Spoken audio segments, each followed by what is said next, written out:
menyelenggarakan acara ini, webinar parenting, juga kepada para narasumber. Terima kasih sekali lagi kepada para peserta. Terima kasih atas kepedulian dan kehadirannya mengikuti acara kita ini. Kalau tidak salah ini ada acara lagi tanggal 14 ya dok ya.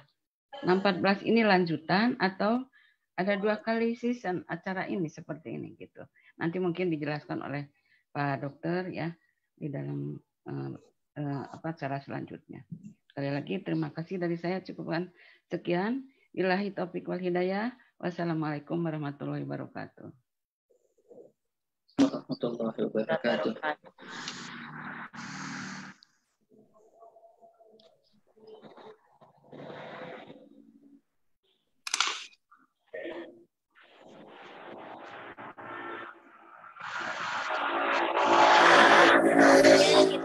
masuk ke acara inti.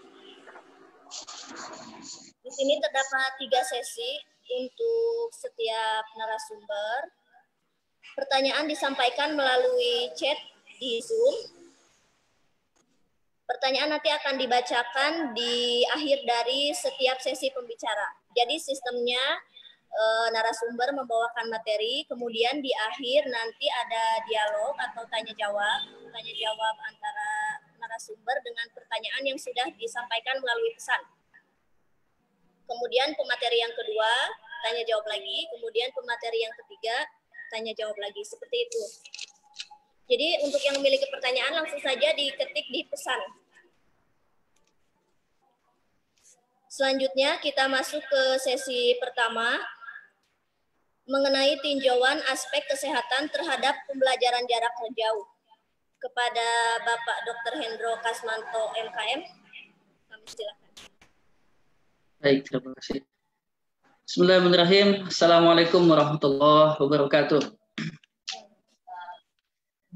Sarehat sadaya. Mudah-mudahan Allah selalu memberikan kita kesehatan, ya, kemudian terus terjaga dari apa yang mungkin kita khawatirkan saat ini. Dan ini pun menjadi salah satu ikhtiar kita agar tetap bisa terjaga kesehatan, dan tentunya juga kalau nanti kaitannya dengan belajar juga apa ya, ketika memang ada problem tambahan, bukan cuma bicara tentang penyakit fisik, tapi ternyata psikis karena munculnya stres karena situasi seperti ini, bagaimana sih ikhtiar kita untuk bisa setidaknya meredakan stres kita. Nah, mudah-mudahan ini yang menjadi tujuan kita untuk menyelenggarakan acara ini. Dan selanjutnya saya izin share screen. Ya.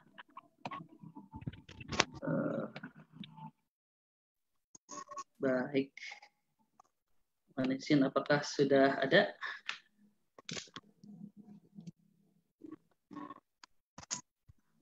Sudah muncul? Sudah ada, Dok. Sudah ada ya, baik. Ya, ya sesi pertama ini kita coba tinjau ya, gimana sih aspek kesehatan ini terhadap pembelajaran jarak jauh. Jadi memang pembelajaran jarak jauh ini adalah sebuah fakta, sebuah kenyataan yang kita alami bersama. Saat ini mau nggak mau, seneng nggak seneng, pemerintah masih memberlakukan ya pembelajaran jarak jauh. Tentunya ada beberapa pertimbangan barangkali.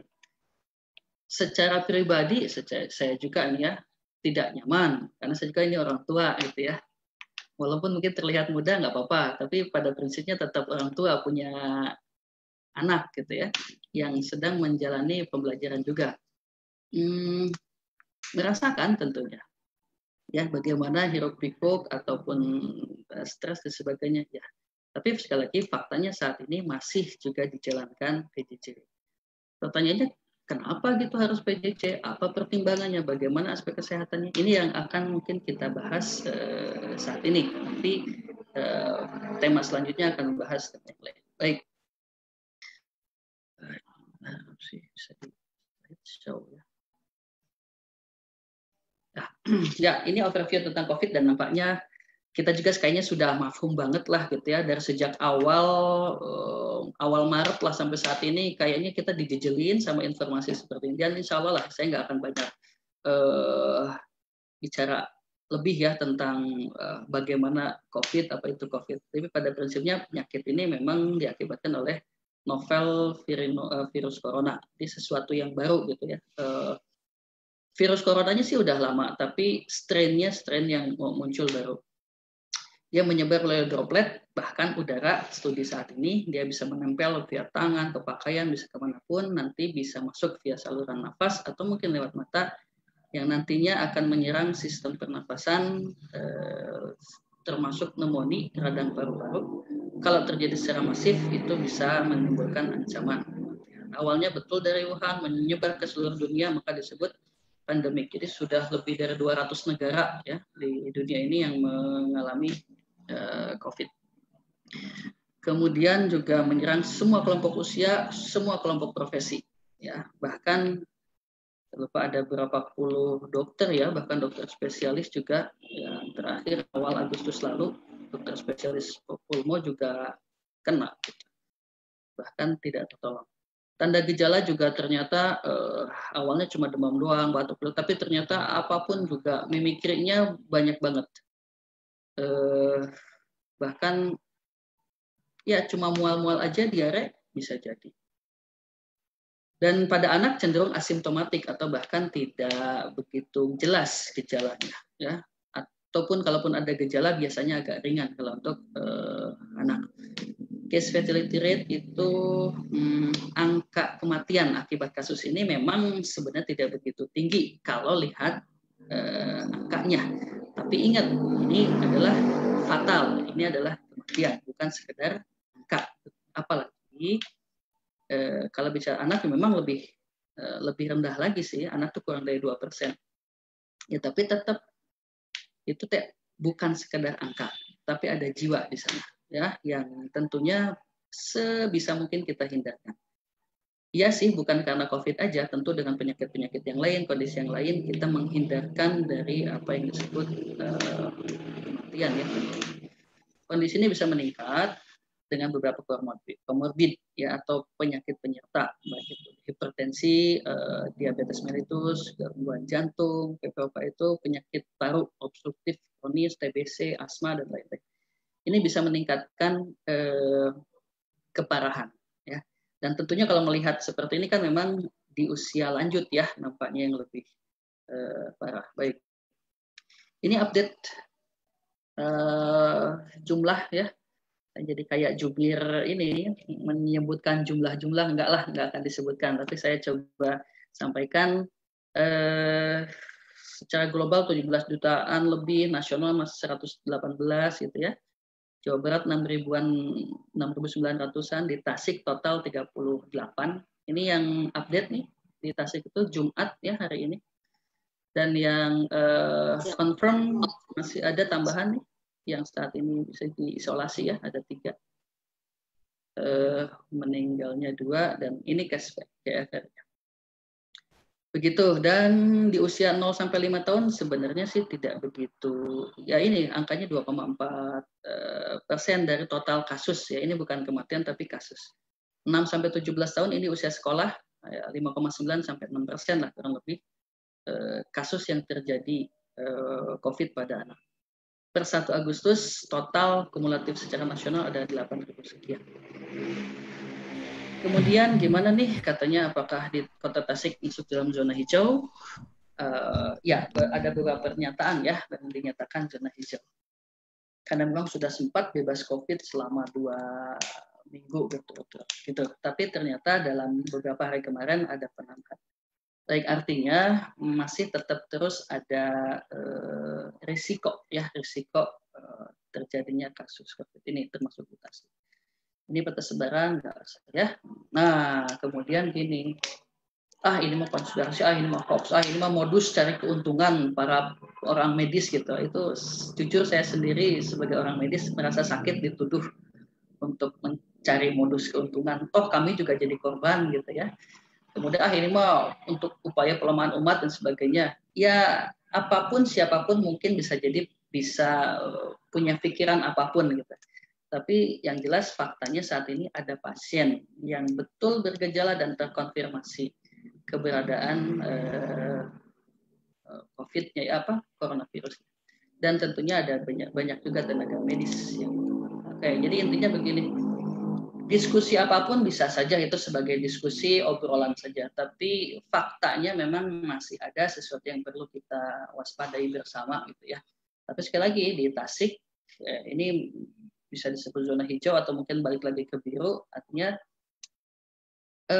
nggak mesti lebay tapi jangan abai juga, gitulah kurang lebih ya. Nah tentunya untuk kondisi tersebut maka ada istilahnya AKB ya, adaptasi kebiasaan baru. Artinya ini sebuah penyesuaian pola hidup sih dengan tujuan untuk mengendalikan dan pencegahan COVID dan supaya bisa tertangani lebih baik. Memang nantinya akan muncul banyak protokol-protokol kesehatan semua sektor. Di klinik tentunya juga ada, nanti di mall juga harusnya ada lagi, di kampus di mana tentunya akan ada protokol-protokol kesehatan. Di pesantren ada lagi, gitu, di sekolah nanti ada lagi. Dan kita pun barangkali sudah tahu ya, ada beberapa yang sudah mensosialisasikan seperti apa protokol kesehatan di sekolah gitu atau di kampus di mana dalam bentuk video dan sebagainya, atau mungkin sudah ada edaran-edaran tertentu ya, seperti itulah nantinya. Tapi yang jelas kurang lebih intinya apa aja sih aktivitasnya ya. Ini kalau anjuran IDAI sih memang IDAI itu Ikatan Dokter Anak Indonesia. Saya dokter umum, tapi saya ambil referensinya dari apa yang disampaikan oleh IDAI. Anak-anak diikhtiarkan tetap di rumah. Setiap orang tua yang kembali aktif dari aktivitas di luar rumah, nah ini nih perlu diperhatikan, segera mengganti pakaian, melepas apa yang memang dibawa ya, sepatu dan sebagainya, dan langsung ke kamar mandi, langsung toharoh aja dulu, bersih dulu sebelum kontak dengan siapapun, gitu. Termasuk membersihkan segala perangkat ataupun bawaan ya, handphone, kacamata, idealnya tetap dibersihkan. Mau itu di swab, tisu basah boleh, atau mungkin mau dicuci itu, masa HP dicuci gitu ya. Jaket intinya, atau kalau enggak ya ada tempat khusus lah yang tidak terakses oleh anggota keluarga. Dan tentunya disarankan tidak membawa anak keluar rumah ke tempat umum. Kalau memang diperlukan ya harus selalu didampingi, jaga jarak, pakai masker atau face shield, hindari yang sakit, rajin cuci. Dan saya pikir ini juga sudah banyak terinformasikan. Ini juga ilustrasinya ya. Kalau lagi sakit apapun itu udah lebih baik di rumah aja. Selalu menggunakan masker, cuci tangan gitu ya. Jaga jarak terus gitu. Ini juga ikhtiarkan juga gunakan uang elektronik atau transaksi elektronik sebisa mungkin. Kemudian, mangga saya nggak akan banyak bahas tentang ini. Jadi ada protokol-protokol juga kalau mau keluar dari rumah seperti apa, kalau tiba dari rumah seperti apa. Yang tadi barangkali sedikit disinggung. Nah ini nih, kaitannya dengan pembelajaran ternyata memang betul dari IDI atau IDAI masih merekomendasikan untuk PJJ, pembelajaran jarak jauh. Dan balik lagi ini sebenarnya bukan kebijakan. Jadi pelaksanaannya itu bukan kebijakan dokter enggak, tapi kebijakan dari pemerintah untuk menjalankan. Oh ini masih PJJ ya jalankan saja dengan segala pertimbangannya. Nah tapi memang kita pahami bersama dan bahkan kerasa banget gitu. Kalau tatap muka nampaknya capaian akademis, capaian pendidikan bisa lebih tercapai ya gitu. Akademiknya, psikologisnya dan sebagainya lah, pendidikan yang lain, psikomotor dan sebagainya, insya Allah bisa lebih kecapai gitu, dan relatif lebih terjangkau dari sisi pembiayaan. Hanya SPP sudah selesai, paling nanti ongkos jajan sebagainya gitu, sebagaimana yang dulu. Cuma sayangnya kalau nanti ada pelajaran tatap muka, maka akan ada kerumunan, mungkin akan ada kontak erat nanti di sana. Ada durasi tertentu ya, lebih dari 1 jam, lebih dari 20 menit lah ya untuk kontak eratnya. Baik itu antar anak, mungkin dengan pengantarnya, atau mungkin di kendaraan umum gitu. Ini meningkatkan risiko gitu. Tentunya juga diperlukan infrastruktur ya penunjang ya untuk menjalankan protokol kesehatan, dan sebagai penyelenggara pendidikan tentunya juga perlu modal tambahan ya. Kemudian juga tantangan untuk mengondisikan anak dalam menjalankan protokol. Panginten bujeng-bujeng barangkali sepuh nage kadang kawis masker lah setidaknya. Itu juga tunap dan sebagainya. Ya, anak juga dikondisikan bisa aja sih, tapi pasti punya tantangan tersendiri. Nanti kalau PJJ memang ini terjaga lah dari risiko kontak itu gitu ya. Dan adanya komunikasi yang lebih intens antara anak dan orang tua. Itu barangkali hal yang dinyatakan, dianggap positifnya gitu ya. Tapi hal yang lain bisa jadi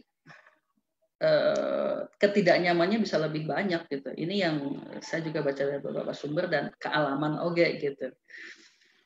Capaian pendidikannya ya terganggu lah gitu ya.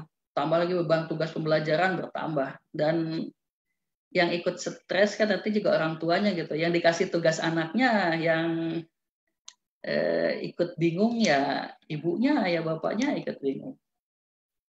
Gitu kan. Kemudian aktivitas anak pasti nggak kekontrol deh, susah gimana pun juga, kealaman memang. Belajarnya cuma berapa menit lah gitu, keburu capek, keburu jenuh, pengen main, baik itu di luar atau ngegame, karena ini akses internet udah langsung ada di dalam genggamannya, tinggal pindahin aplikasi udah langsung game, bahkan nggak fokus belajar, banyak banget ketidaknyamanan. Pasti perlu biaya lebih, kuota gitu ya, dan saya pikir juga tidak semua anak terfasilitasi gitu. Dan tentunya balik lagi ini orang tua tuh punya beban tanda kutip ya gitu, tambahan gitu. Baik itu beban keseharian ya, beban ekonomi, beban kedah ngajar mendampingi, tapi sisi yang lain banyak kerjaan yang lain, apalagi kalau orang tuanya bekerja dulu, ini tambahan stresnya ya luar biasa ya. Tapi begitulah barangkali fakta yang kita jalani, dan mudah-mudahan sih pertemuan kali ini walaupun virtual setidaknya bisa ada obrolan lah gimana cara untuk menurunkan stres. Gampang, udah aja hilangkan penyebab stresnya, PJJ-nya aja dihilangkan, balik lagi tetap buka.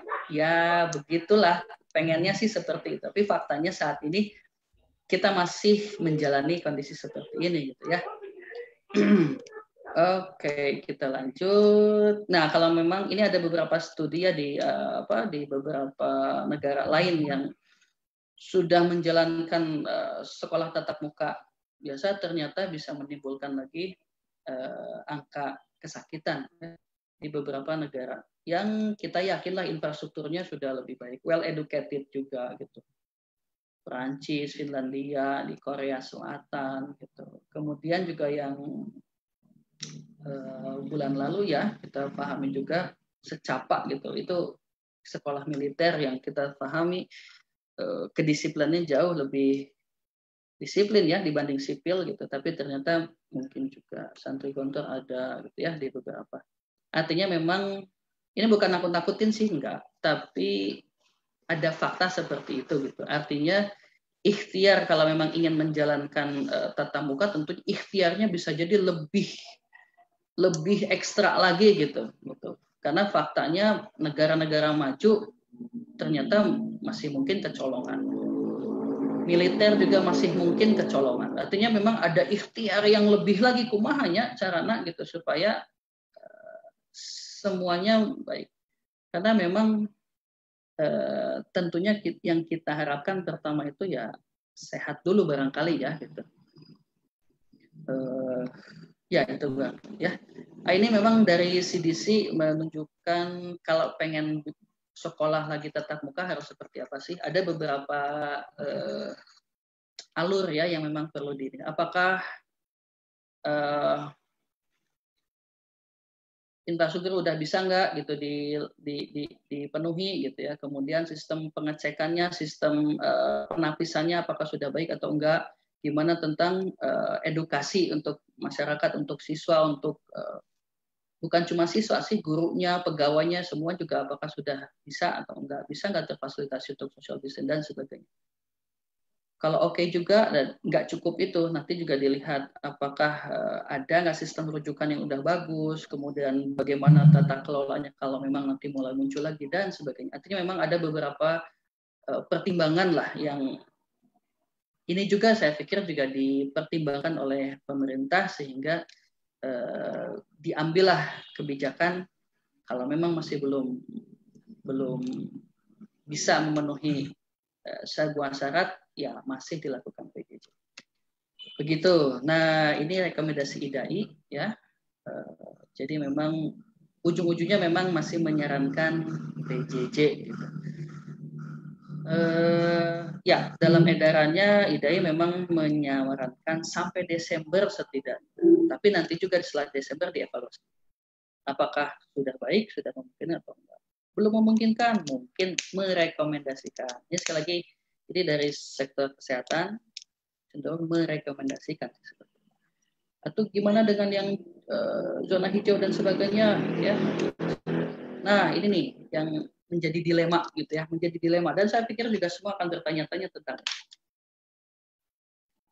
mall gitu, pasar, tempat wisata gini udah dibuka, tapi masjid, pesantren, sekolah gini dibatasi, itu teh kumaha atau gitu. Atau tetap ya gimana saya juga menjelaskan ya, tapi prinsipnya begini.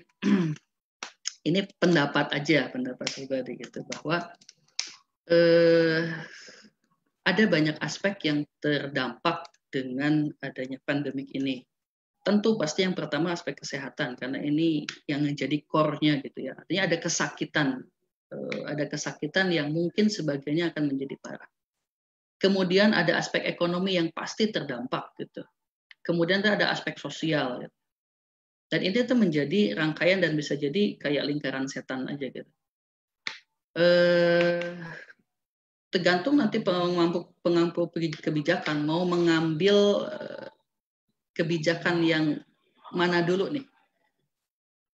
Penyelamatan kesehatan dulu sebagai inti dari masalahnya atau menyelamatkan ekonomi dan sebagainya, itu sekali lagi bukan kewenangan dari saya pribadi lah teman-teman. Enggak, tapi tanggapan aja seperti itu. Tapi yang jelas ya faktanya sudah ada kebijakan untuk membuka mal, membuka pasar, tempat wisata dengan segala protokolnya yang bisa dijalankan. Atau masjid gimana, pesantren, sekolah? Ya ini agak sedikit berbeda ya, khususnya sekolah gitu. Sekolah itu mengumpulkan massa secara menyengaja dalam satu ruangan tertutup, kemudian kontaknya cenderung cukup lama lah begitu. Barangkali gitu yang mungkin juga salah satu salah satu faktor lah kenapa tetap masih ada pembatasan pertemuan tatap muka di sekolah. Pesantren gimana kan semuanya itu. Nah memang ini ada kekhususan juga memang pesantren. Seperti halnya tadi pagi saya juga diskusi lah dengan satu pesantren di Tasikmalaya yang memang mau menghadirkan kembali para santrinya. Itu juga dilaksanakan secara bergelombang, nggak ujuk-ujuk. Kemudian yang mau datang perlu ada penapisan khusus, pemeriksaan tes kesehatan di tempat masing-masing, bahkan rapid test dan sebagainya. Intinya gimana caranya supaya mau masuk ke satu komunitas yang close community pesantren aman, clear. Nanti saat di pesantren juga dilihat lagi gimana protokol-protokolnya dan sebagainya. Apakah boleh nanti dikunjungi sama orang luar dan sebagainya. Itu semua menjadi pembahasan dan menjadi perhatian. Ya, nah seperti itu dilema pertama. Dilema kedua, banyak yang nggak jalanin protokol kesehatan tapi sehat-sehat aja. Ya, qadarullah lah ya saat itu memang berinteraksi dengan orang-orang sehat. Cuma memang sayangnya kita nggak tahu mana orang yang membawa, yang terkandung atau yang ketempelan sama virusnya, sama yang enggak kita nggak tahu. Apalagi dulu itu ada istilahnya OTG, orang tanpa gejala, tapi dia memiliki virus, ya kita nggak tahu gitu. Karena belum bergejala apapun. Tapi mungkin untuk menularkan. Nah, tapi alhamdulillah berangkai qadarullah sampai saat ini banyak juga di Kota Tasik ya beraktivitas biasa dan kayaknya udah mulai melepas masker, tapi biasa aja nggak muncul. Satu sisi sekali lagi kita berinteraksi ternyata dengan orang normal, tidak membawa apapun. ya begitu gitu ya. Itu barangkali yang jadi tanggapan aja sih, bukan menjadi sebuah jawaban dari dilema ini gitu. Ya tapi yang jelas kalau nggak menjalankan protokol artinya mengambil risiko gitu, menjalankan atau mengambil risiko, itu aja. Risiko itu bukan sebuah kepastian, tapi risiko. Kemudian, nah ini juga nih yang agak ramai kemarin-kemarin ya, ada public figure yang mengampanyekan hal yang bertentangan gitu dengan pendapat ahli. Ya, nggak mesti disebutin siapa-siapanya ya, karena kemarin ada yang disebut prof, cina gitu ya, tapi ternyata nggak jelas prof. Ya, ini barangkali yang tadi di awal lah, apakah ini konspirasi atau enggak dan sebagainya lah. Sekali lagi setiap orang punya pemikiran masing-masing, ya seperti itu. Tapi bagaimana mengekspresikannya tentunya tidak bertentangan sih idealnya dengan umum, dengan pemerintah dan sebagainya. Begitulah kurang lebih. Tanggapan aja sih. PJJ menambah beban psikologis, ekonomi, terus juga hasil pembelajaran yang tidak efektif. Ya, memang benar banget. Saya juga sepakat dengan, kalaupun ada yang berpendapat seperti saya sangat sepakat sekali secara individu gitu ya, secara pribadi. Tapi tentunya, nah kalau bicara tentang hak anak itu pertama hak hidup dulu. Termasuk sama kita juga sih. Pertama hak hidup, kemudian hak sehat, selanjutnya hak mendapat pengajaran dan sebagainya. Jadi memang mungkin yang diutamakan saat ini adalah memenuhi hak sehatnya dulu gitu, hak sehat. Ya, bahwa ada hal yang perlu diikhtiarkan, diperjuangkan, ya mudah-mudahan sih tidak selamanya seperti ini, ada fasenya. Hujan ge aya raatna itu insya Allah gitu ya, dengan kita ikhtiar.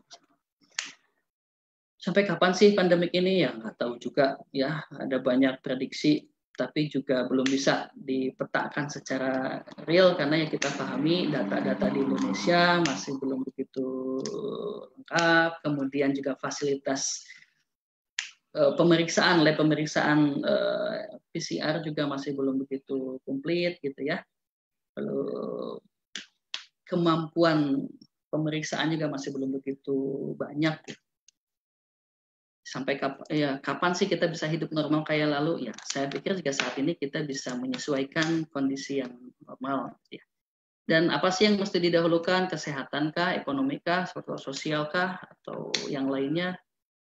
Ya idealnya pengennya semuanya barengan gitu. Tapi ya Allah alam, ini mah ijtihad dari para pemangku kebijakan saja sih. Mau mengambil, mengutamakan apa dulu gitu. Itu mas sekali lagi dilema-dilema yang ada kita merasakan bersama, termasuk saya pribadi, dan apa yang tadi disampaikan itu adalah pendapat saya gitu ya tentang apa yang menjadi dilema saat ini. Ini sebulan terakhir ya, betul kondisi pandemi ini masih berlangsung dengan variasi kasus di setiap daerah. Kemudian COVID ini masih mengancam ya, termasuk pada bahkan ada selanjutnya kita lakukan AKB untuk pengendalian dan pencegahan COVID dengan berbagai ikhtiar, banyak protokol-protokol. Betul ada dampak paling banyak sih negatifnya gitu ya dari pembelajaran PJJ gitu. Jelas ada positif negatifnya ada tentunya, tapi itu faktanya saat ini kita masih menjalankan PJJ. Infonya sih nanti Mas Menteri Pendidikan akan menyampaikan versi bagaimana tentang tatap muka atau PJJ sore ini ya, tapi walau alam saya juga belum update. Ya, betul diperlukan kerjasama, pengorbanan yang bareng-bareng, ikhtiar bersama, pengorbanan bersama, dan tidak sederhana, tidak mudah juga.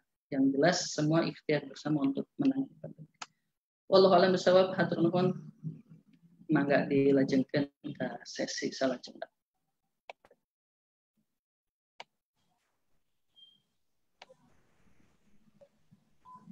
Hatur nuhun Pak Dr. Hendro. Lajeng kana acara tanya jawab. Aya pertanyaan dari Ibu Parwiyah. Katanya bagaimana cara social distancing dalam keluarga? Rasanya sangat sulit bisa dilaksanakan. Itu penten, Dok. Oke, boleh. Betul.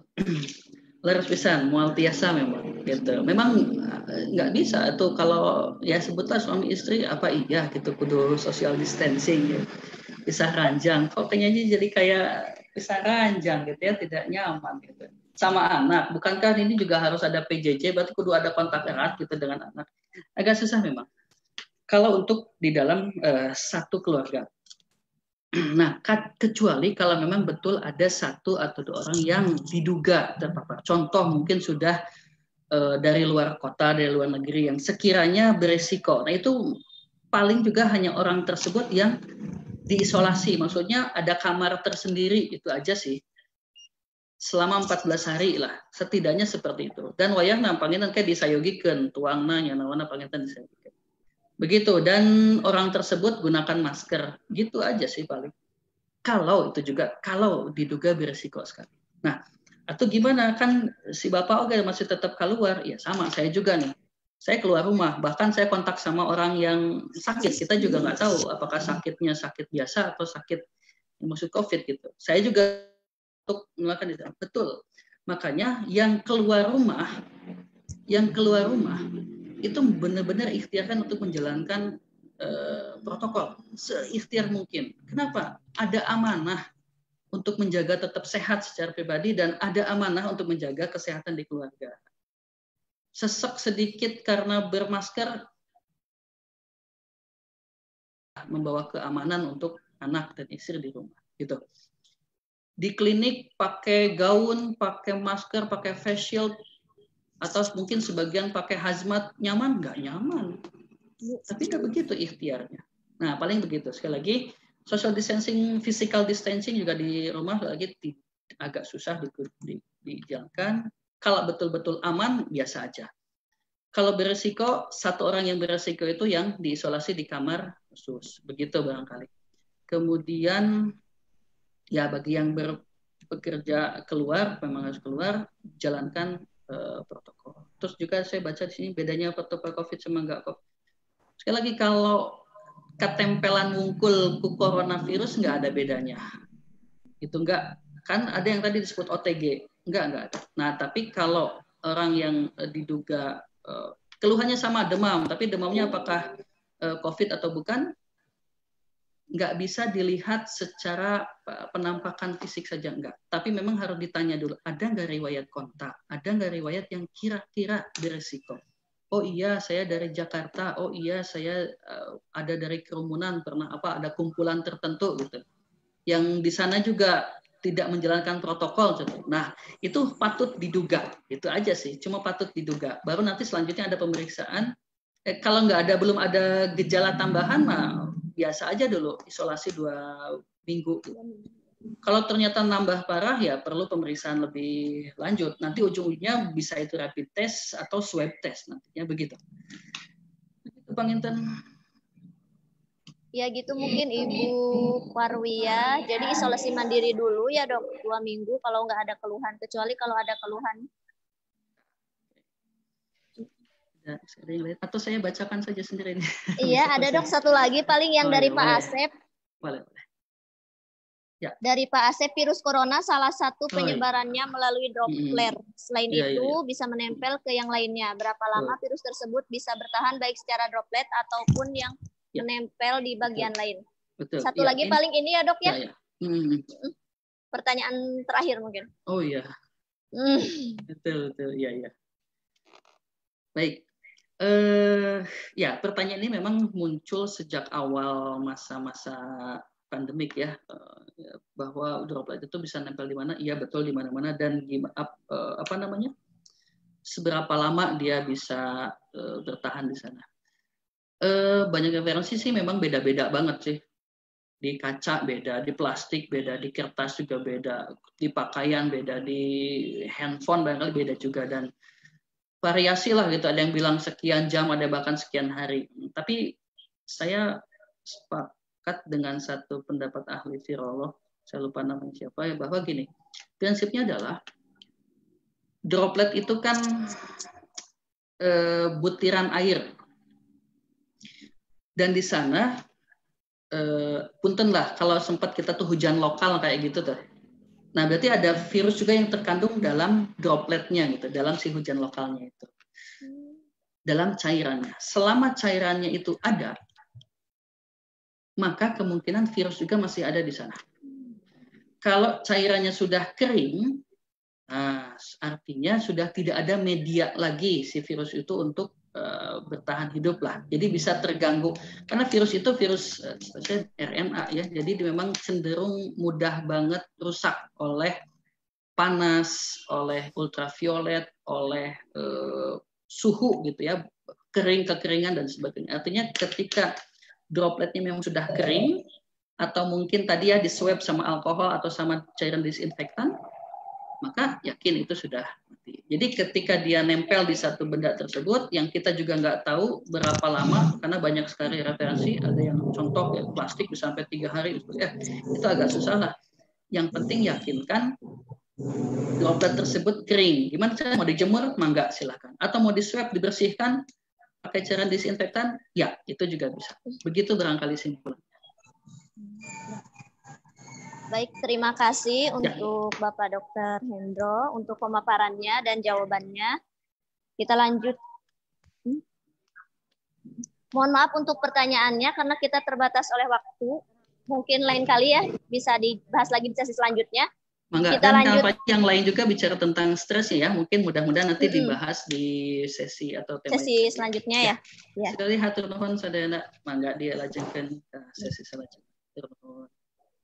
Selanjutnya sesi kedua mengenai stres manajemen orang tua menghadapi anak di masa pembelajaran jarak jauh. Kepada Ibu Aini Fidianti, SPSI MPSI Psikolog, kami persilahkan. Assalamualaikum warahmatullahi wabarakatuh. Kedengaran ya? Ya. Judulnya ini stres manajemen orang tua dalam menghadapi pembelajaran jarak jauh. Pertama-tama, ketika saya mendengar stres manajemen, ini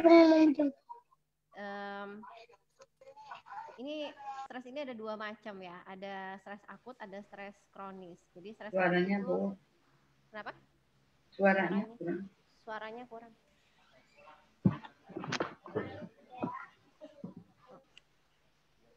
Oke, tes.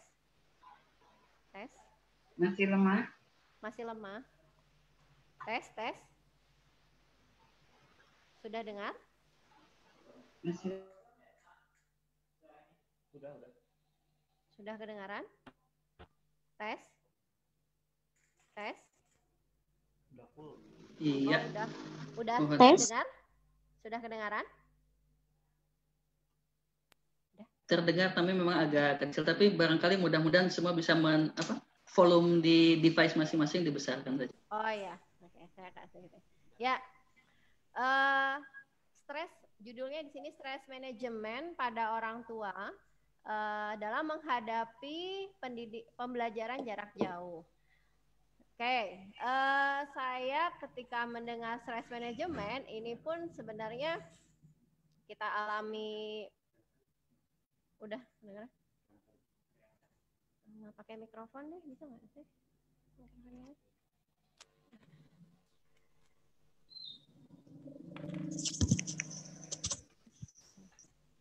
Halo, tes. Ini.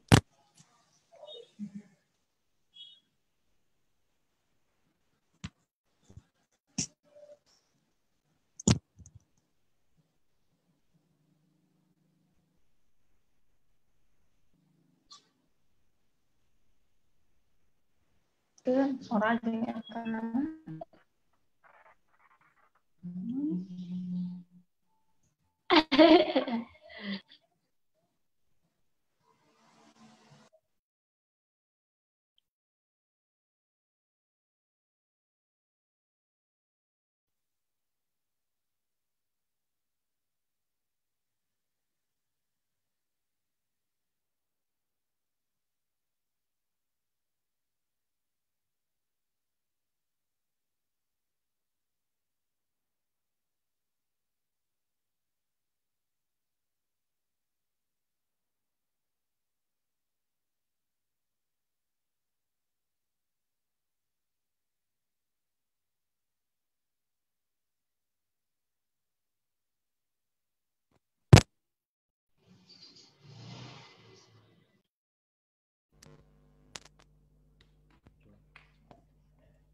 tes, tes.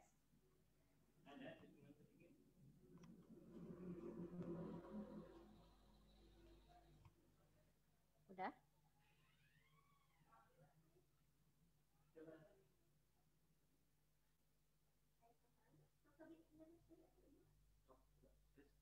Tes, tes.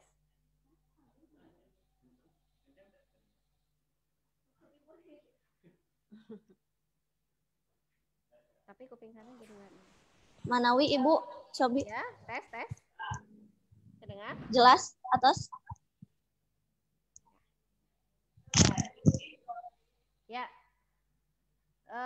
Stres manajemen pada orang tua dalam menghadapi pembelajaran jarak jauh. Stres itu apa sih? Stres itu sebenarnya adalah gap antara realita yang kita hadapi atau fakta dengan harapan dan kebiasaan. Stres dari kata tekanan. Jadi stres itu ada dua jenis, ada stres akut, ada stres kronis. Nah, kalau stres akut di sini berlangsung dalam waktu yang sebentar, ada pencetusnya. Nah, salah satunya mungkin ya kita bisa kondisi pandemi, corona. Nah, kemudian stres akut ya. Nah, kemudian kalau stres kronis itu jangka waktunya lama, jadi berlangsung lama. Misalnya pada kasus-kasus post traumatic syndrome. Oke. Nah, siklusnya manusia dalam menghadapi stres itu ada 4 fase. Yang pertama, unconscious incompetence. Jadi, kedengeran nggak?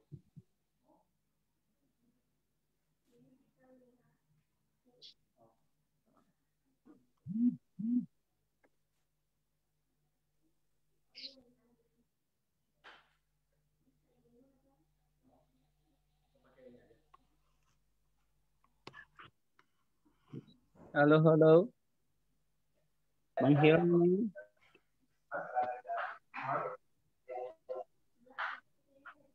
Oh ya.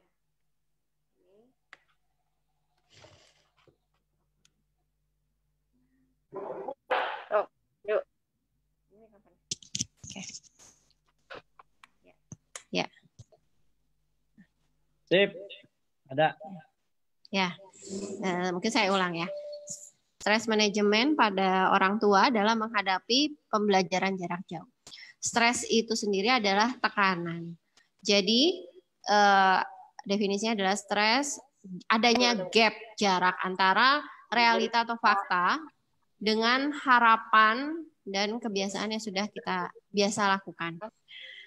Nah, stres di sini ada 2 jenis, ada stres akut, ada stres kronis. Nah, stres akut di sini biasanya muncul ketika ada pencetus.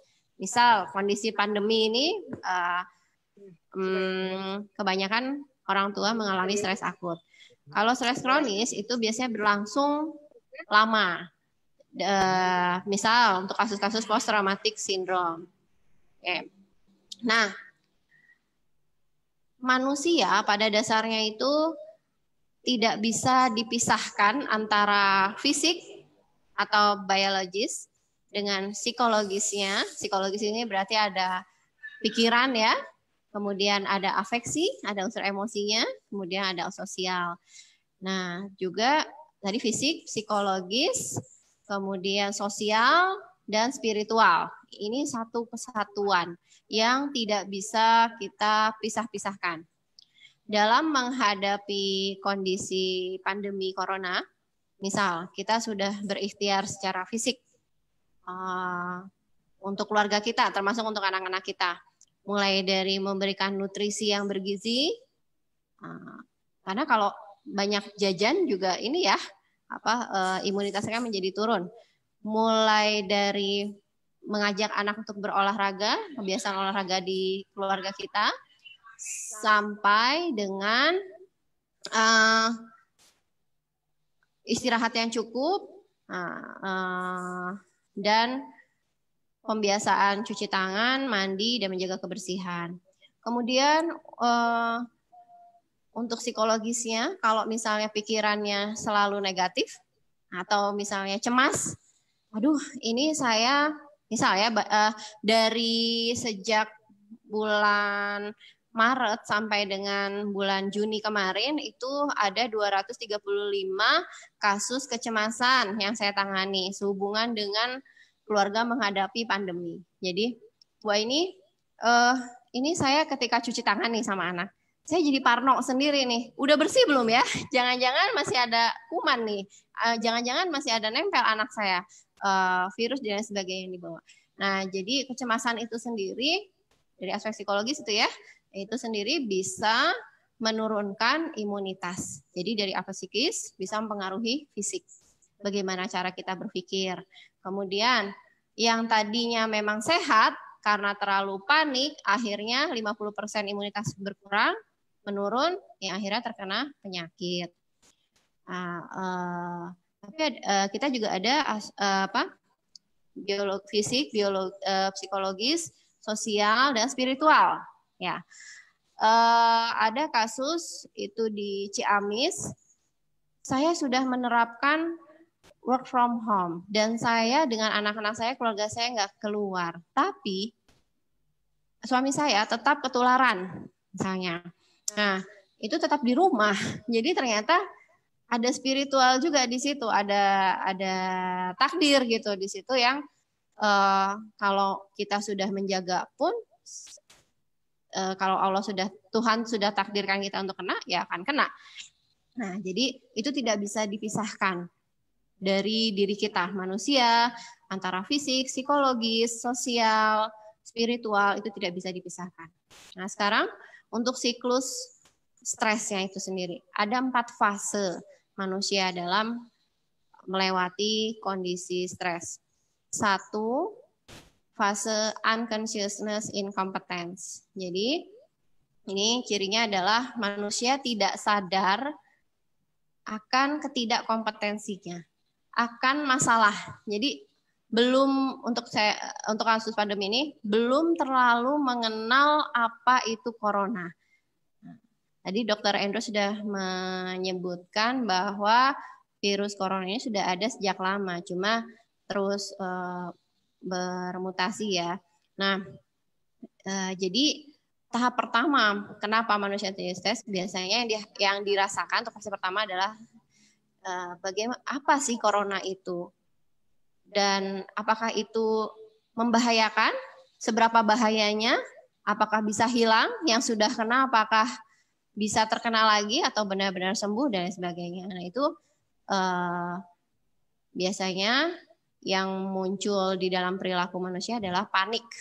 Nah, ini fase pertama. Fase kedua adalah consciousness incompetence. Nah, jadi kita sudah mulai sadar bahwa masalahnya adalah ini. Sudah mulai mencari informasi tentang masalah yang kita hadapi atau ketidakkompetensi kita apa gitu. Sudah mulai mencari. Nah, kemudian tahap yang ketiga, siklus yang ketiga adalah unconsciousness kompetensi. Jadi kita tidak sadar bahwa kita punya kompeten, kita punya kekuatan untuk menghadapi masalah ini, untuk keluar dari stres ini.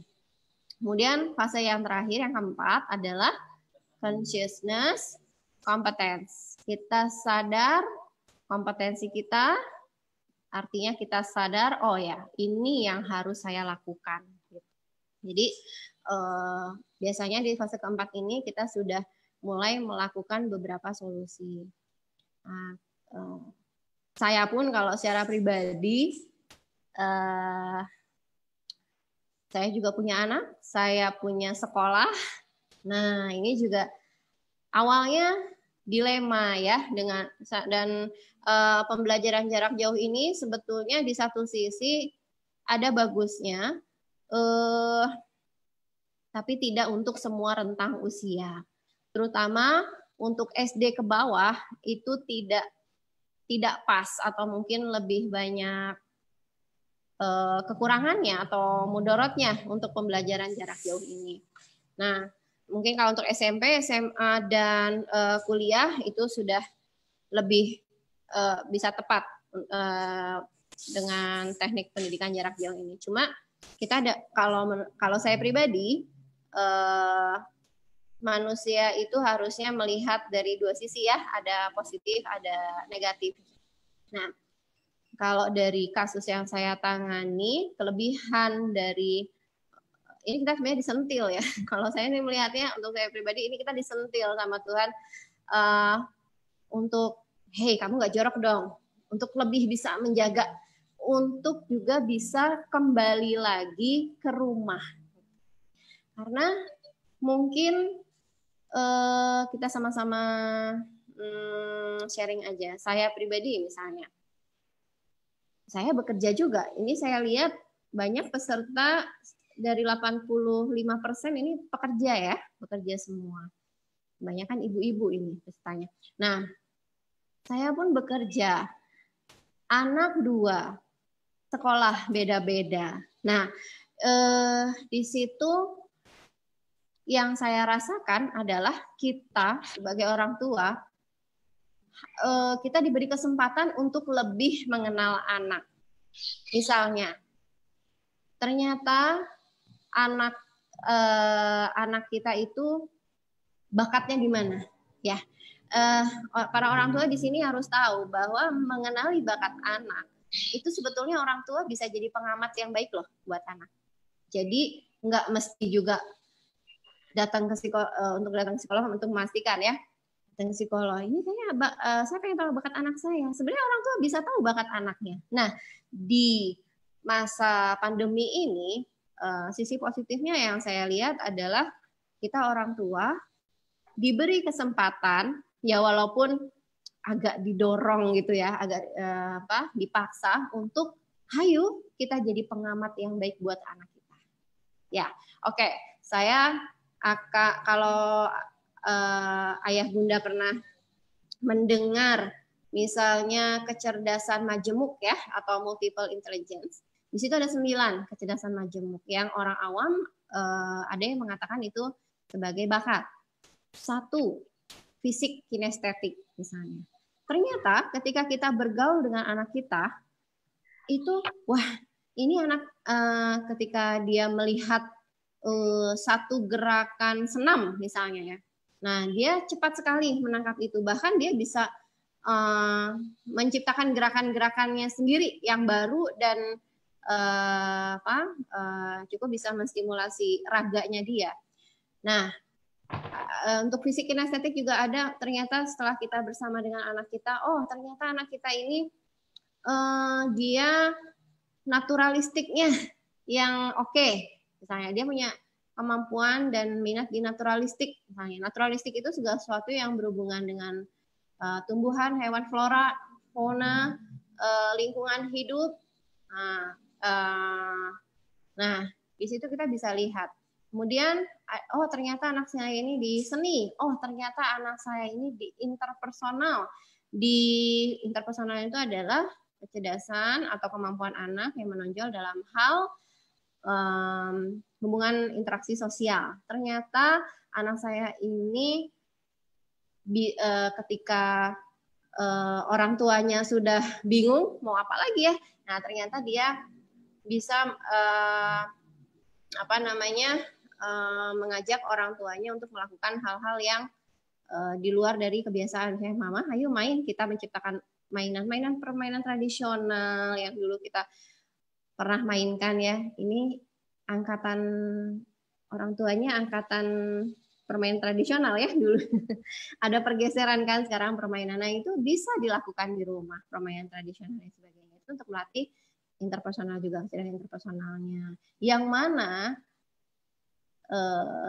yang saya ketahui ya, di sekolah sekarang sudah sangat jarang loh permainan tradisional itu. Sedangkan permainan tradisional di situ akan merangsang kecerdasan emosinya, sosialnya. Anak di sana belajar untuk memahami aturan. Minggu depan kita bahas tentang pola asuh ya. Nah, aturan itu kata kunci untuk melatih kecerdasan emosi anak. Nah, nanti di zaman pandemi ini banyak yang, aduh ini jadi nggak tahu waktu Bu Aini, jadi main HP sampai begadang, jadi susah tidur dan lain sebagainya. Lebih banyak waktu untuk bermainnya, bermain gadgetnya daripada pembelajaran online-nya. Nah ini, oke, nanti kita bahas ke arah sana. Nah, kemudian kecerdasan intrapersonal dan kecerdasan yang lain. Jadi orang tua di kesempatan ini bisa menjadi pengamat buat anak, mana yang ternyata anak saya punya kekuatan di sana. Ada yang lagi kecerdasan majemuk yang berikutnya, ada literasi. Ternyata anak saya ini untuk kemampuan berceritanya, bertanyanya, mengkritisi sesuatunya, itu sangat luar biasa. Yang mana mungkin sebelum pandemi kita nggak pernah tahu. Nah, tapi setelah pandemi kita menjadi pengamat yang baik buat anak dan bisa tahu itu. Logika matematik, ada anak yang memang cerdas di logika matematik dan seterusnya. Kenapa saya perlu berikan ini dulu, multiple intelligence? Karena orang tua saat ini, PJJ ini, orang tua jangan terpaku pada tugas sekolah sebenarnya. Karena jujur, sekolah pun bingung sebenarnya ingin memberikan apa. Jadi, pertama kita mengamati dulu dari bakatnya anak kita, nanti dari situ kita bisa mengajarkan banyak hal. Contoh ya, contoh. Seharusnya kan ini pemerintah menyederhanakan kurikulum. Nah, mungkin saya akan sharing dengan orang tua. Orang tua harus cara berpikirnya sekarang, kurikulum itu apa? Kurikulum itu program. Jadi, saya bukan dari pendidikan, saya bukan meskipun di sini banyak yang dosen, tapi mungkin dosen di bidang lain, bukan di bidang psikologi misalnya ya.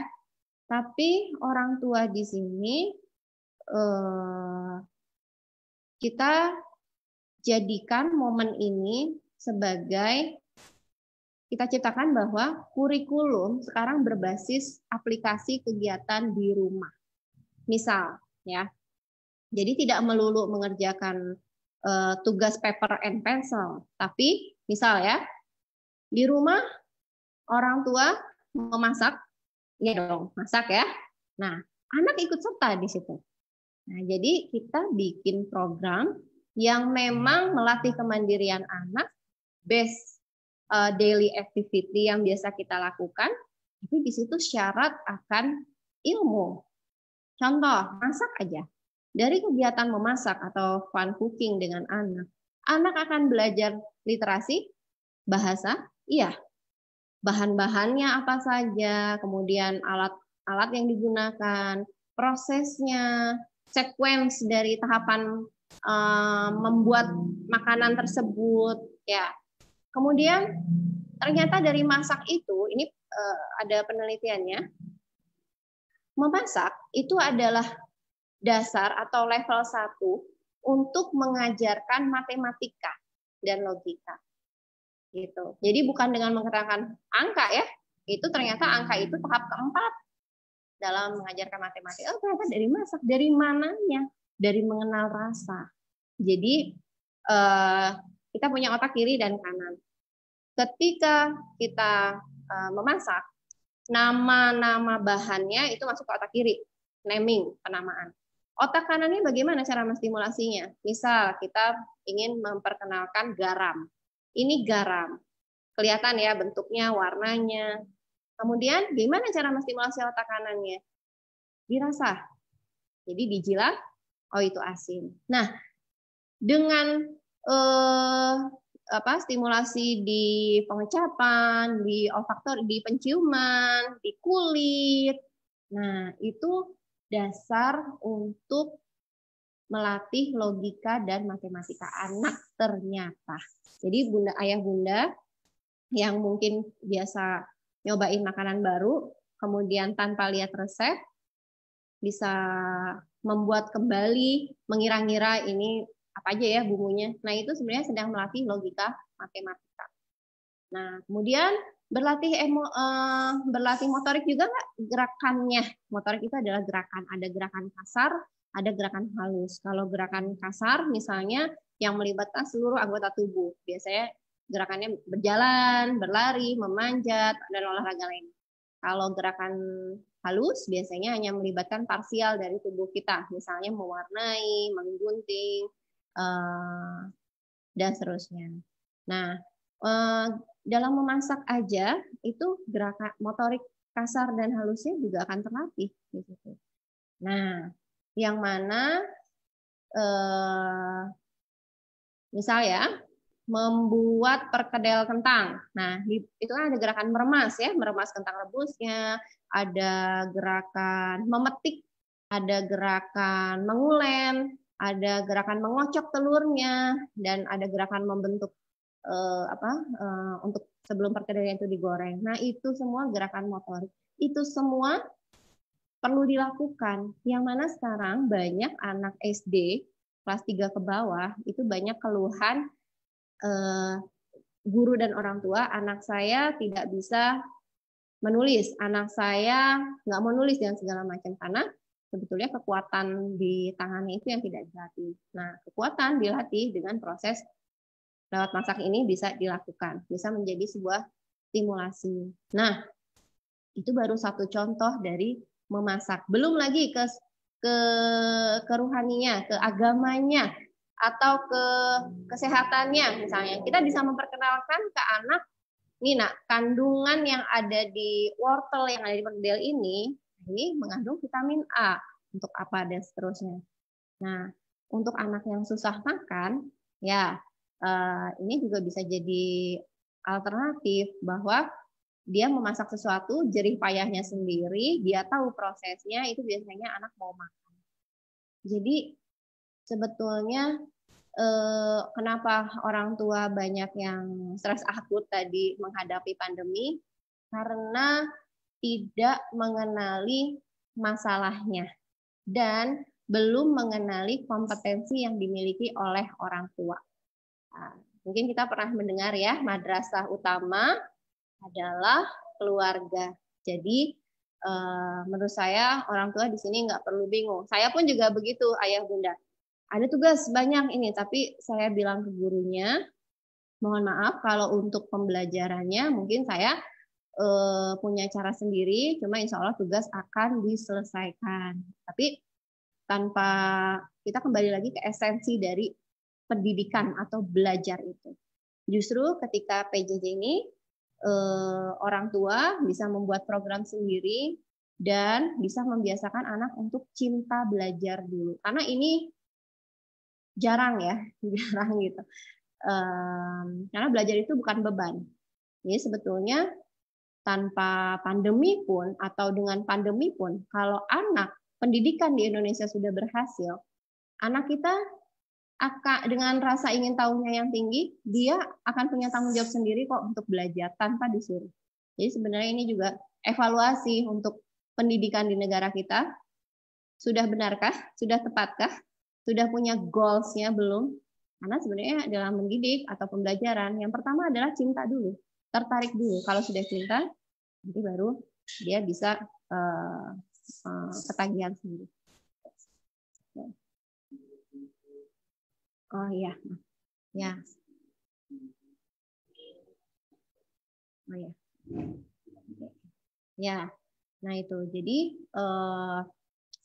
itu dari kegiatan. Jadi orang tua bisa membuat program sendiri dari daily activity di rumah, dan yang perlu diciptakan adalah cinta belajar. Kalau untuk model dan terus gimana saya bekerja misalnya. Nah, orang tua bisa libatkan, ada beberapa perumahan yang memang bekerja sama dengan saya. Jadi kita punya tenaga untuk membantu. Ini kan banyak juga yang akhirnya titip ke tetangga misalnya untuk ajarin anak saya. Nah, mungkin nanti ayah bunda bisa hubungi saya untuk nanti tim saya bisa bantu mungkin untuk membantu mengajarkan yang di rumah.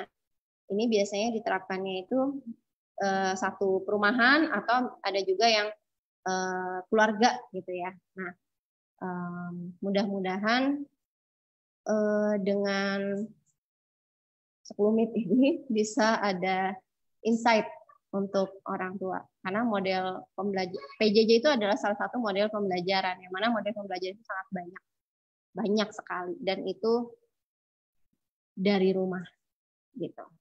Awalnya dari rumah, tinggal bikinkan jadwal, buatkan jadwal. Kemudian nanti orang tua juga bisa mengenali lagi, mengamati. Oh, ternyata gaya belajar anak saya visual kah, auditori kah, kinestetika. Kalau visual berarti orang tua bisa print out beberapa gambar atau apapun. Auditori bisa menciptakan sambil bernyanyi dengan anak. Kinestetik bisa dengan menciptakan peragaan atau dengan aplikasi daily activity tadi, kegiatan kehidupan sehari-hari yang menjadi pembelajaran dan kemandirian anak. Cara untuk mengetahui gaya belajar, kalau yang visual biasanya ketika berpikir keras ya, kasih tebakan misalnya ya, nah itu matanya biasanya mengarah ke atas. Kalau auditori biasanya ke kanan kiri, kalau kinestetik matanya lebih mengarah ke bawah, lebih banyak lihat ke bawah. Dan biasanya anak yang kinestetik di sini dia harus pakai peragaan. Yang mana di sekolah misalnya jarang ada peragaan, nah di rumah anak lebih bisa memahami karena orang tua menyediakan peraga yang ada di rumah. Mungkin itu dari saya karena waktunya terbatas ya. Mudah-mudahan bisa jadi ada manfaatnya. Ya, terima kasih. Terima kasih kepada Ibu Aini. Selanjutnya ini ada pertanyaan banyak ya, cuman mungkin karena waktu mohon maaf untuk yang tidak bisa kami bacakan semuanya. Paling ini ada yang bertanya lagi mengenai bagaimana cara yang paling mudah agar anak lebih tertarik ke belajar dibandingkan dengan main game, katanya Bu, di masa pembelajaran jarak jauh ini. Ya, nah, ini anaknya usianya berapa? Boleh tahu nggak ini yang nanya anaknya usianya berapa? Nggak ada Bu di sininya. Nggak ada ya, oke. Ya, gini.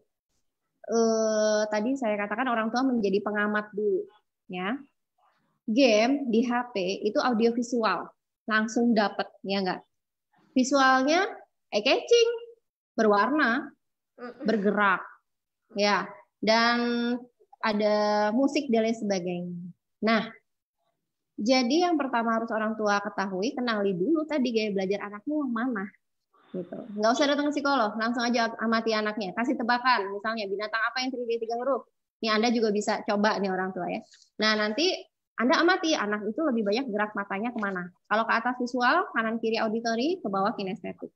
Setelah mengenali itu, buat alat peraga di rumah yang menarik, sehingga tidak akan kalah dengan HP. Selain dari itu, orang tua juga harus membuat aturan di rumah.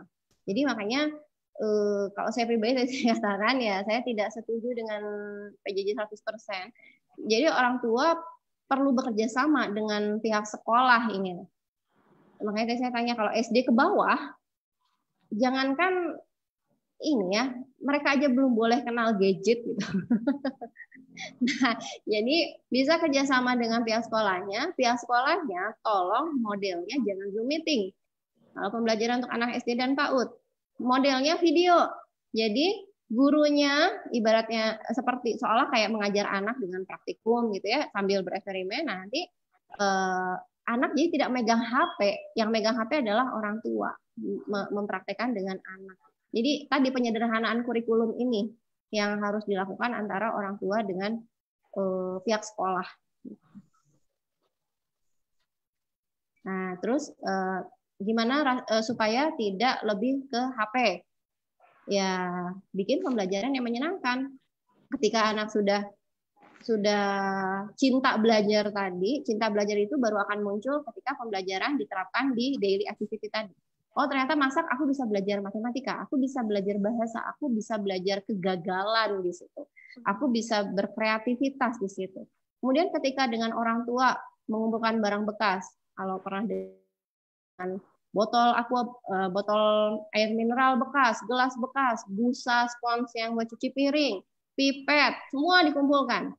Nah, di situ anak bisa belajar motoriknya, matematikanya, volume, ada pengukuran dan seterusnya. Bisa belajar bercerita di situ, banyak hal gitu. Jadi harus kompromi dengan pihak sekolahnya. Karena tadi saya bilang lagi, sebenarnya pihak sekolah juga sebenarnya bingung ingin menentukan standarnya seperti apa. Ya, lagi-lagi balik ke ini ya, kebijakan di tingkat pemerintahnya juga sih. Jadi jangan sampai, pesan saya cuma jangan sampai kita stres akut berjamaah, potong rantai stresnya. Oke. Jadi kendali di orang tua. Iya. Bagaimana Ibu? Ada satu pertanyaan lagi, mungkin ini dari Ibu Nunik. Anak saya baru masuk SMA. Selama PJJ ini lebih sering mengurung di kamar katanya. Jadi sulit untuk dikontrol antara belajar dan main gadget. Katanya. Gimana cara mengatasinya? Jadi mungkin lebih sering di kamar ya. SMA emang udah by phone ya Bu? Iya. Oke. Oke. Balik lagi ke aturan. Ini nanti mungkin lebih tepatnya nyambung ke pola asuh ya minggu depan. Balik lagi ke aturan di rumah, pembiasaan di rumah. Jadi orang tua bisa ngecek apakah anak itu belajar atau tidak. Sebenarnya hasil dari pembelajaran atau pendidikan itu bukan dari nilai di atas kertas ya. Kita satukan satu pemahaman dulu. Sebenarnya hasil belajar itu bukan hanya di atas kertas, ya. Tidak hanya berupa nilai, tapi juga penerapan di kehidupan sehari-hari. Nah, mungkin untuk yang SMA ini, ayah bunda bisa ajak anak, orang tua harus tahu juga ya materi SMA itu apa saja. Nah, nanti orang tua bisa berdiskusi dengan anak atau bisa juga melakukan project based learning. Jadi membuat project bersama dengan anak dari apa yang dipelajari. Misal SMA sedang belajar, ini SMA-nya jurusan apa nih? Misalnya IPS ya, kan ada akuntansi di situ. Nah, ketika dia misalnya belajar akuntansi atau dia belajar ekonomi, apa sih yang bisa diterapkan ilmunya di rumah? Nah, itu ayah bunda bisa minta tolong ke anak. Coba Kak, tolong bantu ayah sama bunda nih untuk pembukuan bulan ini. Misal itu akuntansi. Kemudian untuk materi yang lain, apa ya misalnya ya, untuk dia misalnya IPA, dia belajar biologi, ya, misalnya dia belajar biologi. Nah, itu ayah bunda bisa ajak anak untuk berdiskusi dan menentukan di biologi itu kan ada tentang kesehatan bagaimana organ-organ tubuh, sistem-sistem di tubuh ya. Nanti orang tua bisa berdiskusi dengan anak mulai dari apa yang harus dilakukan di weekend bersama dengan anak misalnya yang bisa menyehatkan sistem pernafasan misalnya, mensehatkan sistem pencernaan dan sebagainya. Jadi balik lagi menarik materi yang ada di sekolah ke dalam daily activity. Jadi pendidikan dan pembelajaran itu hasil akhirnya itu bukan nilai sebenarnya, tapi penerapan. Gitu. Oke. Ada satu lagi mungkin Bu? Ya, boleh. Iya. Saya Rara mau nanya, sebagai ibu bekerja dan anak di rumah dengan neneknya, katanya dia bekerja, kemudian anaknya itu di rumah dengan neneknya. Masih ada adiknya yang usia 2 tahun dan bayi. Ingin bertanya untuk anak kelas 1 SD untuk menciptakan atau menumbuhkan cinta belajar di rumah. Iya. SD ya ini, Bu? Ya, kelas 1 SD ya, baru masuk nih. Baru masuk SD ya. Cinta belajar sekali lagi dimulai dari kegiatan sehari-hari. dimulai dari apa yang anak senang. Misal aja, oh anak saya ini suka segala sesuatu yang naturalistik tadi, alam. Dia suka bercocok tanam, dia suka ngoprek air misalnya ya, main air. Ya. Atau oh ini anak saya tuh ketika dia paling suka tuh eksperimen misalnya. Air, dimasukin minyak, dimasukin sirup, dimasukin segala. Nah, apa yang anak sukai, kita masuk dari situ dulu gitu. Jadi kan kebanyakan dari kita, apalagi orang tua yang bekerja, aduh anakmu main air, nanti berantakan, ya kan? Basah kemana-mana. Nah, cobalah kita berempati dulu. Apakah kita ketika kecil, sebenarnya kalau mau bicara hak anak, tidak hanya untuk hidup ya, tapi juga untuk bagaimana survive di hidup. Jadi menurut saya tidak hanya hidup, tapi juga survive di hidup. Itu kita harus berempati juga dengan anak. Jadi, oke, anak saya suka main air nih, lagi suka main air. Nah, orang tua bisa masuk di situ. Misal orang tua ingin mengajarkan, sekarang pelajaran banyak tema ya. Nah, jadi dari air itu orang tua bisa masuk ke bahasanya, misalnya, oke, nah coba kamu ceritain proses dari tadi kamu mencampur-campur ini. Kenapa bisa warnanya jadi ungu? Kamu campur warna apa tadi, misalnya? Terus, oke, nak, coba kamu ceritakan. Mulai dari air dimasukin gula misalnya, oh jadi manis. Nah, kamu boleh menceritakan dari situ. Jadi dari kehidupan sehari-hari dan apa yang dia sukai. Ini aktifkan videonya. Nah, jadi dari empati dulu, orang tua empati dulu apa yang disukai dengan anak, orang tua masuk ke situ. Jadi jangan hanya terpaku pada buku. Jangan hanya terpaku pada buku, panduan, tugas tertulis. Karena sekali lagi belajar itu bukan hanya nilai di atas kertas, tapi sambil praktek. Ya.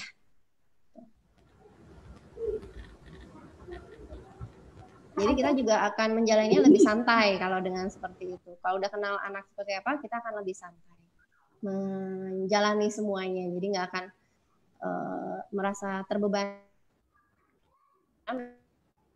Sekarang diminta untuk menyederhanakan kurikulum pembelajaran. Ibu? Ya. Iya. Baik Ibu, terima kasih. Mungkin untuk pertanyaan yang tidak disampaikan, mohon maaf karena kita terbatas oleh waktu. Kita lanjut kepada Ibu Ayu. Terima kasih Ibu. Ya, sama-sama.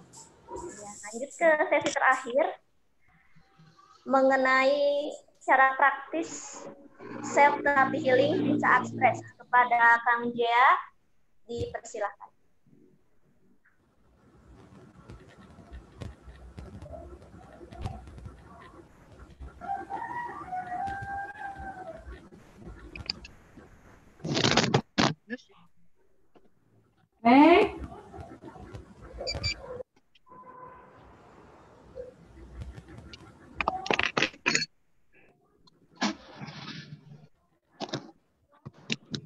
Esa gitu. Hiji deui ke videona nu hanak cenah namanya cek beureum. Ditunggu dulu sebentar. Ya. Kita majuin kan dan video saya bisa enongnya gitu, tapi enongnya bisa ya dihandap nu gambar video klik cenah.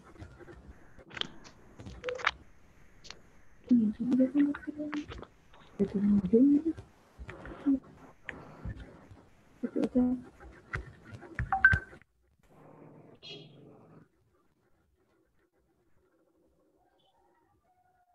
Lagi satu lainnya saya ada satu dari itu bibirnya sekedar tuh kait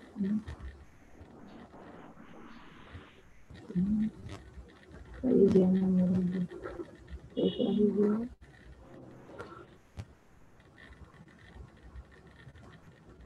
nanti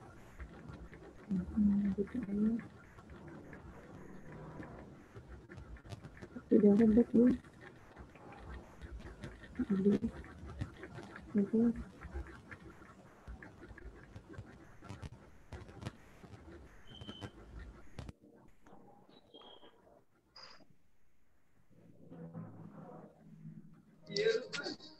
Oke. Bismillahirrahmanirrahim. Assalamualaikum warahmatullahi wabarakatuh.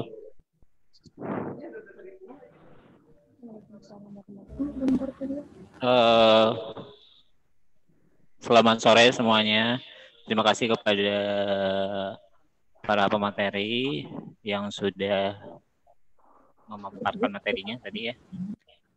Terima kasih banyak kepada Yayasan BPH. Kemudian Dr. Hendro dan Bu Aini. Ilmunya sangat bermanfaat sekali dan mudah-mudahan bisa diterapkan ya. Jadi Hei, kumaha eta cara ngasup abdi kan eta batur mara ya? Aya gambar anu paragi. Eta kan klik eta na. Abdi di handap harian. Eta Aya gambar ini terus aya nu paragi video call gini. Klik eta na. Itu muncul ibuna gambar.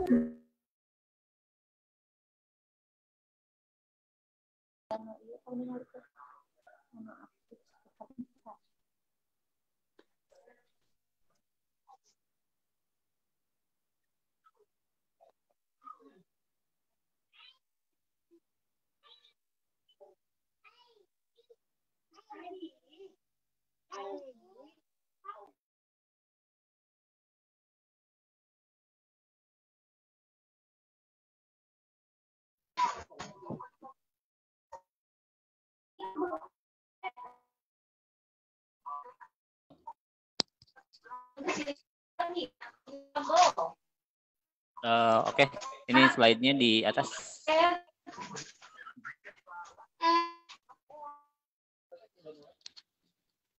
Oke. Bentar ya.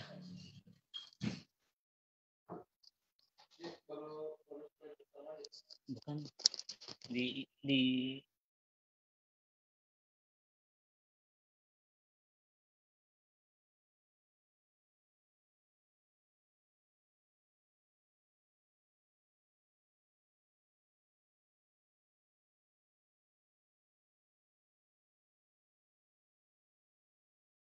Oke, mohon maaf tadi ada gangguan teknis sebentar.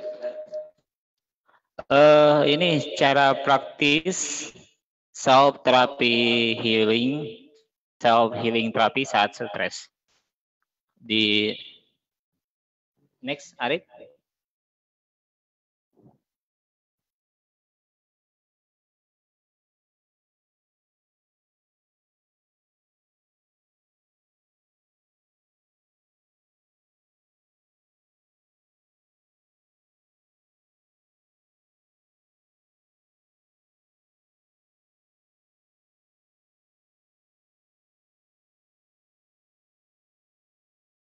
Oke, kita berimajinasi terlebih dahulu. Boleh ibu-ibu, bapak-bapak bisa membayangkan saat ini di sana ada gambar lemon.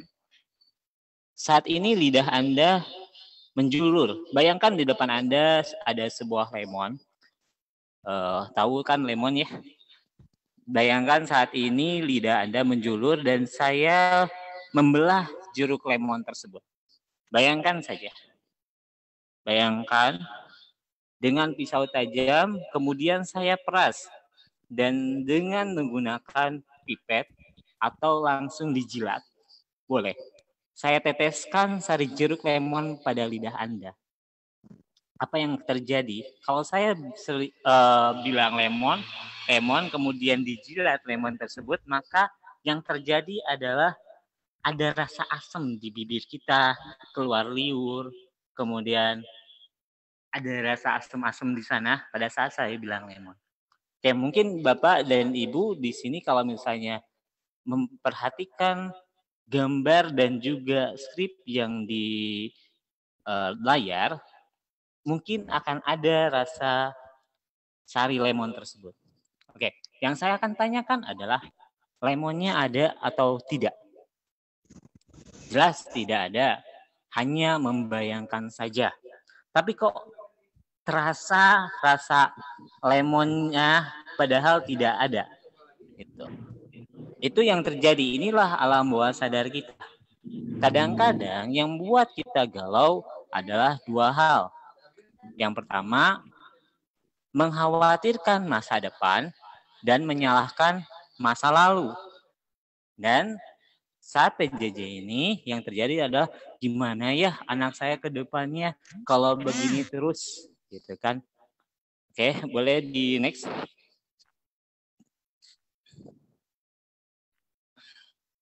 Oke, ibu-ibu, bapak-bapak boleh siapkan kertas selembar dan juga ballpoint. Ini kita langsung ke tips, trik, cara supaya jauh lebih tenang. Ya, boleh dipersiapkan dulu ya kertas ballpointnya. Saya kasih waktu 2 menit ya untuk menyiapkan kertas dan ballpoint. Oke.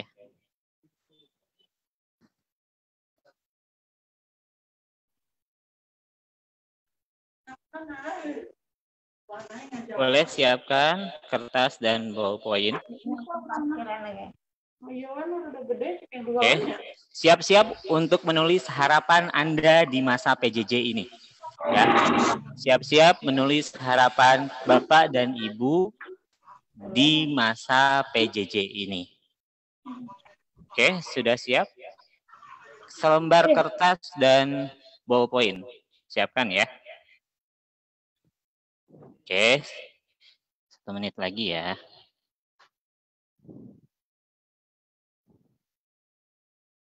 Oke, sudah siap? Di next saja.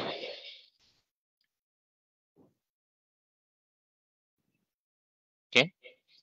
Di next.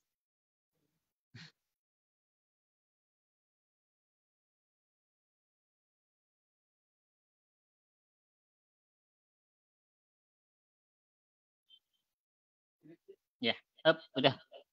Nah, siap-siap untuk menulis harapan Anda. Yang pertama, untuk yang beragama Islam, awali menulis harapan ini dengan basmalah ya. Bismillahirrahmanirrahim ditulis. Kita akan menerapkan pola kebiasaan atau habit. Kebetulan saya juga sebelum praktek selain di klinik, saya juga di tempat rehabilitasi narkoba dan gangguan jiwa. Dan yang dibiasakan adalah habit, kebiasaan. Yang biasanya orang stres itu larinya ke narkoba, ke alkohol, dibiasakan ke, kalau yang agama Muslim, dibiasakan dengan metode zikir. Nah, ini juga sama, hampir sama. Dan kita akan mulai saat ini juga, kita membiasakan pola kebiasaan ini. Oke, siap ya Bu? Udah siap kertas dan juga ballpointnya? Yang pertama, tulis basmalah yang beragama Islam, lalu tulis kalimat ini. Mulai saat ini dan seterusnya, saya harus tulis harapan Anda di kertas tersebut. Ya, sekali lagi, mulai saat ini dan seterusnya, saya harus, misalnya, saya harus jauh lebih tenang menghadapi anak, saya harus jauh lebih rileks, lebih bahagia, lebih bijaksana. Tulis harapan Anda di kertas tersebut. Jika sudah semuanya? Oke, lalu lanjutkan. Misalnya seperti ini ya, mulai saat ini dan seterusnya, saya harus lebih bijaksana, lebih bahagia, dan lebih ikhlas. Kemudian lanjutkan, dan anak saya harus, tulis harapan Anda untuk anak Anda. Misalnya anak saya harus, atau misalnya yang belum punya anak, boleh adiknya, boleh adiknya yang di rumah, boleh. Gitu ya. Untuk ibu-ibu dan bapak-bapak yang punya anak, boleh ditulis, dan anak saya harus, oke, tulis ya. Oke. Jadi misalnya anak saya harus jauh lebih rajin, jauh lebih nurut, jauh lebih bahagia, boleh ditulis. Oke. Jika sudah, simpan harapan tersebut. Baca 3 kali, setiap pagi dan setiap malam. Ya, jadi setelah bangun tidur dan sebelum tidur. Ya, setelah bangun tidur dan sebelum tidur. Itu dibacakan setiap hari. Ya. Kemudian untuk yang beragama Islam bisa dibaca habis sholat subuh dan habis sholat isya. Ya. Sholat isyanya jam 7:30 atau pas dur ya, bukan jam 2 malam. Ya. Jadi bisa dibaca setiap pagi dan setiap malam. Ini untuk menjadikan pola kebiasaan. Dan ini yang dinamakan dengan hukum law of attraction. Apa yang sering kita ucapkan, itu yang akan terjadi. Kalau di hadis qudsi dikatakan bahwa Allah itu berserta prasangka hambanya.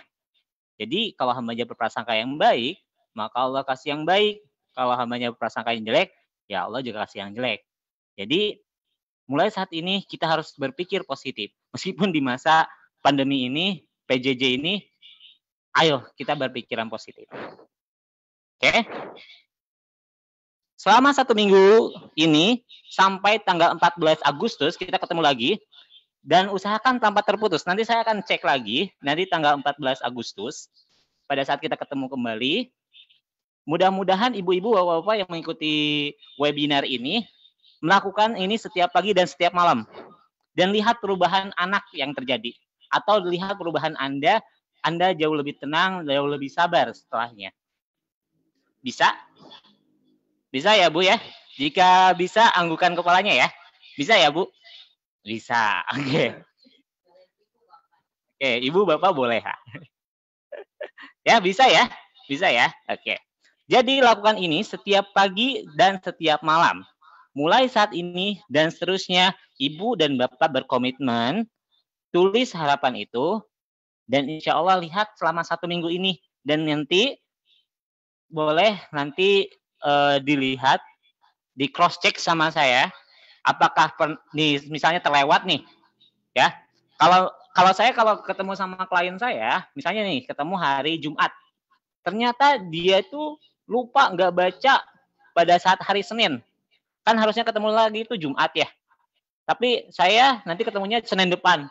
Kenapa? Harus mulai lagi dari awal, gitu. Nah ini yang menjadikan pola kebiasaan di tempat rehab juga seperti itu. Jangan ada yang tertinggal. Ayo berbanyak zikir kayak gitu ya kalau di tempat rehab.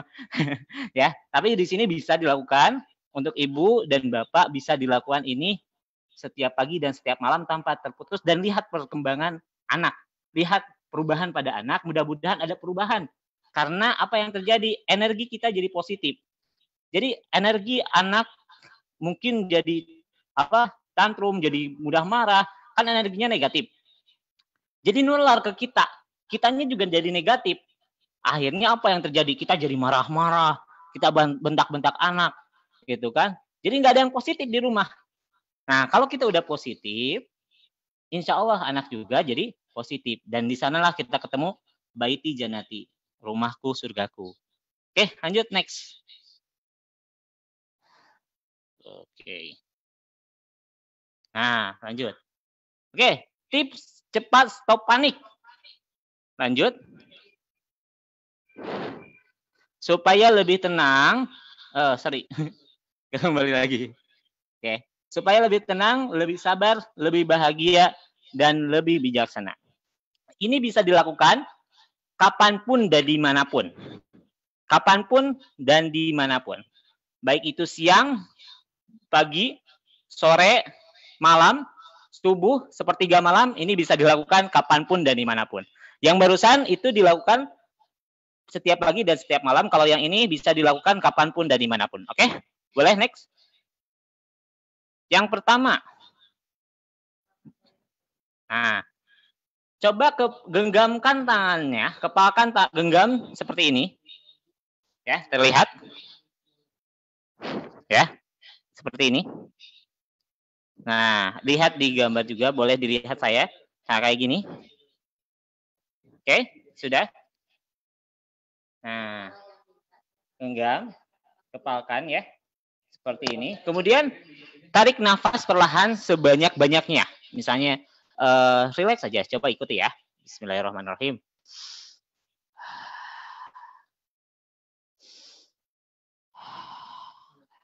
Genggam jempol membentuk kepalan di kedua tangan. Oke, ini gunanya untuk apa? Boleh di next. Nah, efek dari jempol digenggam keras adalah membantu aliran darah bergerak lebih lancar atau efek dari akupresur. Ya, jadi kalau ibu sama bapak boleh ini lebih keras lagi ya. Nah, dikerasin aja sambil tarik nafas, hembuskan, tarik nafas, hembuskan, kemudian lanjut next. Oke. Nah, kemudian kencangkan kedua kepalan tangan sekeras-kerasnya dan tahan napas lama yang bisa Anda lakukan. Kencangkan ya.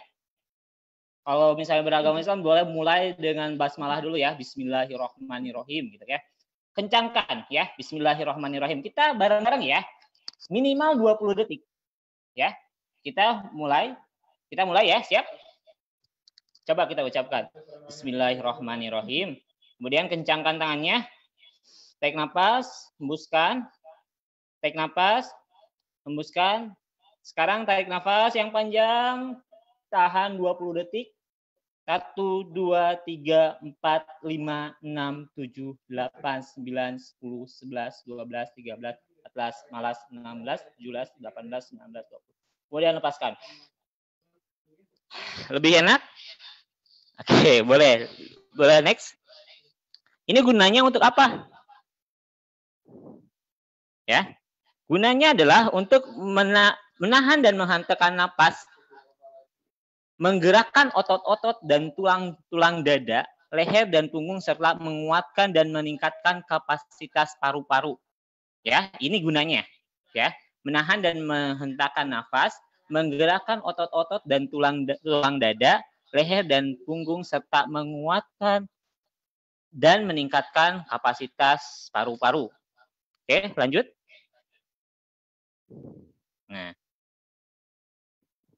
Nah, setelah menahan, kemudian kencangkan kedua kepalan tangannya sekeras-kerasnya, lalu tahan napas selama yang bisa Anda lakukan. Kemudian yang selanjutnya, buang nafas dihentakan. Sambil kepalan tangan dibuka, lalu dikibas-kibas selama 10 detik kayak gini nih. Ya. Dikibas-kibas selama 10 detik. Jadi tadi ditahan, kemudian buang nafas dihentakan. Sambil kepalan tangan dibuka lalu kibas-kibas selama 10 detik.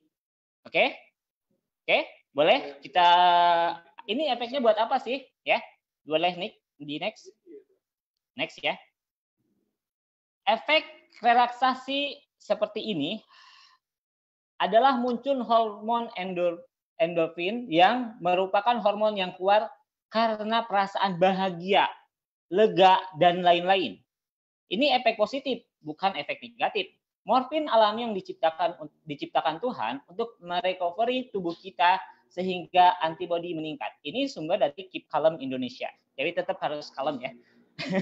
Tapi bukan berarti kita menyepelekan penyakit juga ya, tapi minimalnya kalau kita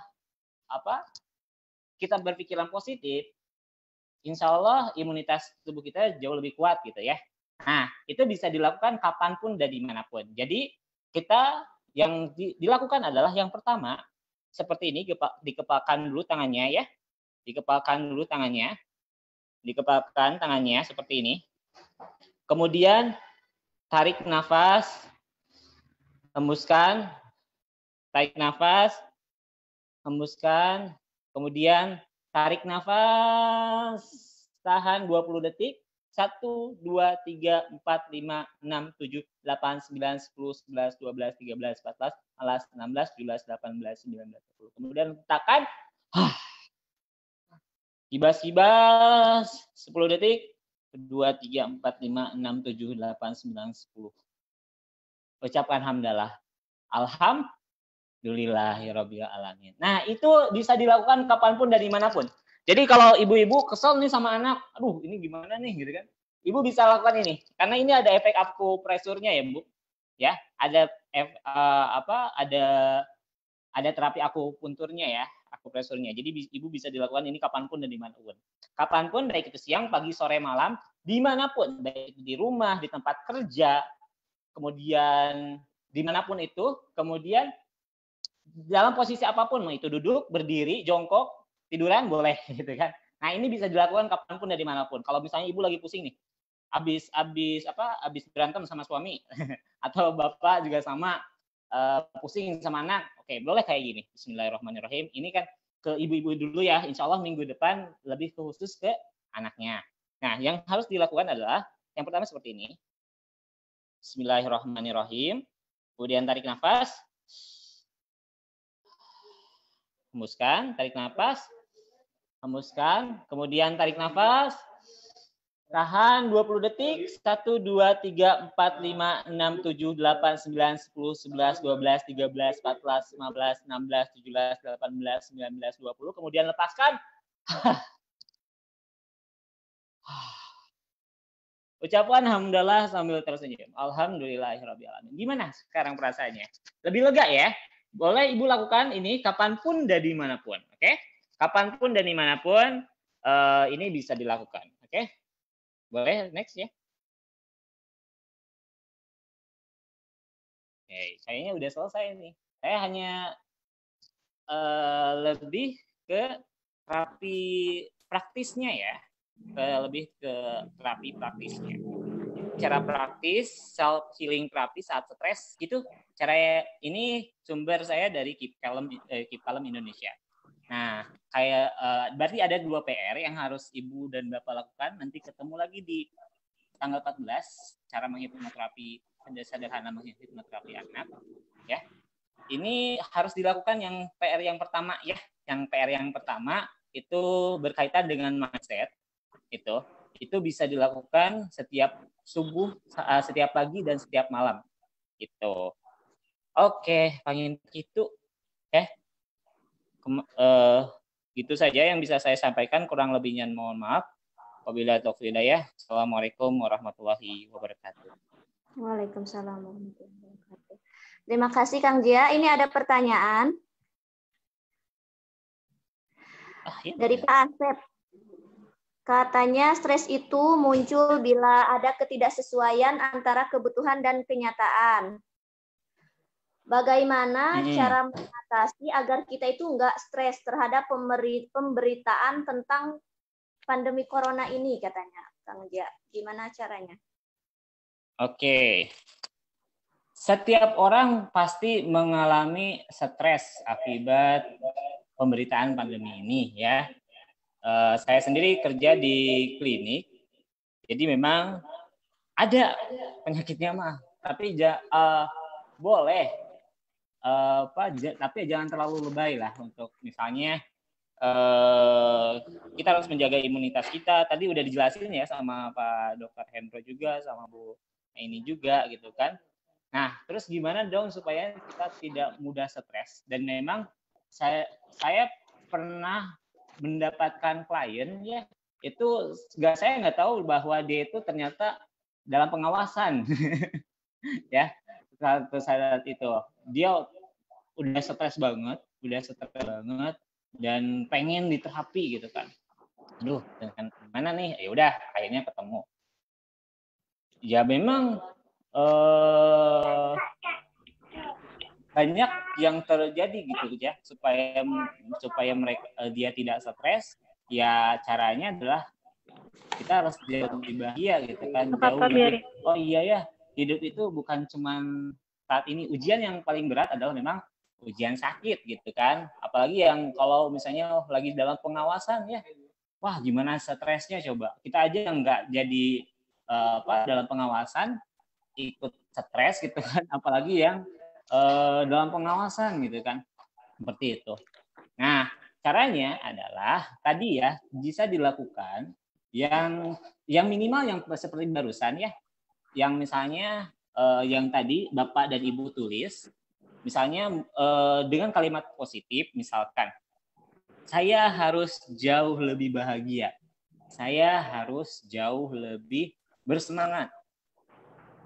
Saya harus jauh lebih bahagia, saya harus jauh lebih bersemangat, saya harus jauh lebih bijaksana, dan saya bisa menghadapi ini semua. Itu bisa ditulis, ya, seperti itu.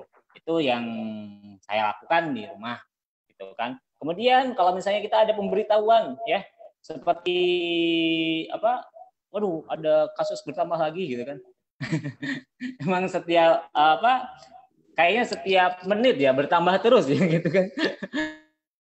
Saya jadi panik ya. Nah, tetap protokol kesehatan harus dijalankan, harus dijalani, dan kita juga nggak boleh panik, ya, nggak boleh waspada, ya, waspada harus, tetapi jangan terlalu lebay. Waduh, jadi gimana kan? Jadi nambahnya penyakit baru gitu kan, penyakit barunya ya stres, ya depresi gitu kan, itu yang terjadi, ya. Kita di lapangan yang barusan juga itu kalau ada berita-berita, tarik nafas dulu deh. Nah, alhamdulillah, gitu aja. Kalau misalnya susah tidur juga sama, bisa kayak gini.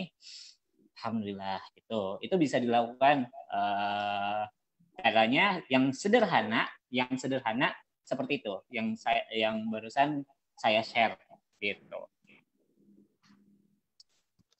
Boleh? Mohon izin menambahkan sedikit yang barusan. Oh, boleh. Ya. Share aja. Kita barangkali mengenal ya sebuah ungkapan dalam mengungkap menuntut ilmu itu, al ilmu nurun, ilmu adalah cahaya. Jadi seringkali memang kuncinya nanti salah satu kuncinya adalah pengetahuan atau ilmu yang komprehensif, yang betul, ya, yang benar. Gitu. Ya, mengetahui tentang COVID ini memang bukan hanya sekedar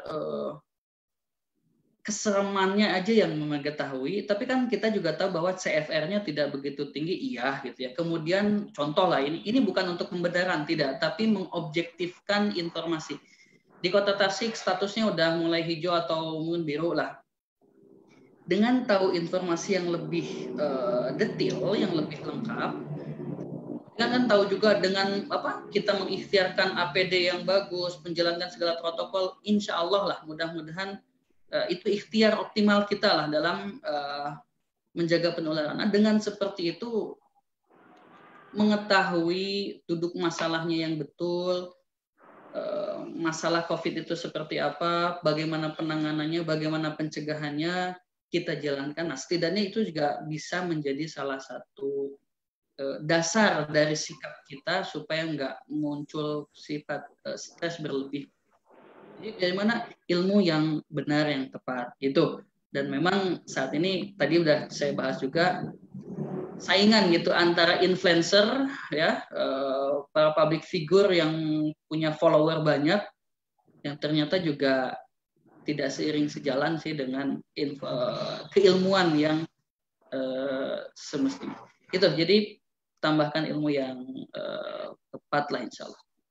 Hatur nuhun. Oke, terima kasih dong Mbak Hania. Ya seperti itu. Jadi coba untuk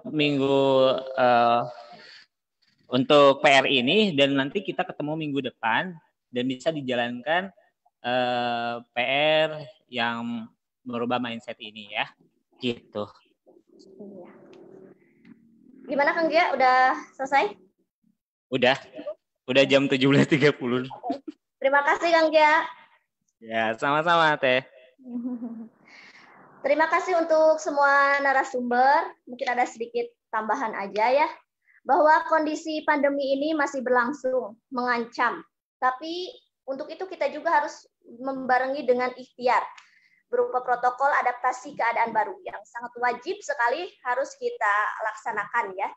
Tidak perlu menjadi lebay, asal kita juga jangan jadi abai, gitu ya. Untuk mengenai PJJ, pada dasarnya cinta belajar itu bisa dimulai dari aktivitas sehari-hari di rumah ya. Pendidikan itu bukan tentang nilai yang tertera di kertas, melainkan penerapan dalam kehidupan sehari-hari. Jangan pada semangat, tetap semangat untuk ibu-ibu dan bapak-bapak semuanya. Terima kasih. Mungkin kita akhiri saja pertemuan kali ini dengan hamdalah bersama-sama. Alhamdulillahirabbil alamin. Terima kasih. Wassalamualaikum warahmatullahi wabarakatuh. Atur nuhun sadayana, insyaallah mudah-mudahan pekan payun Jumat payun insyaallah. Atur nuhun. Atur nuhun sadayana.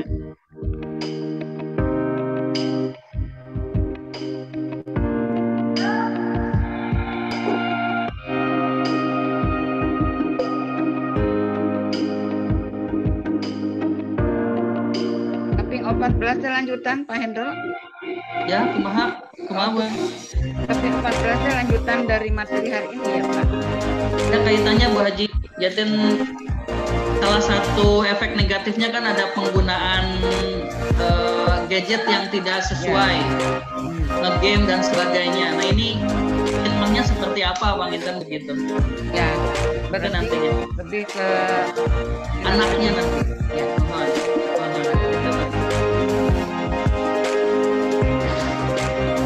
Wilujeng Pak, hatur nuhun Pak Hendro. Sampai sadayana hatur nuhun. Ya.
Kami tunggu untuk tanggal 14 dalam acara webinar yang sama, tapi materi yang berbeda tentang bagaimana cara menanggulangi kecanduan anak tentang game online atau gadget di masa PJJ ini.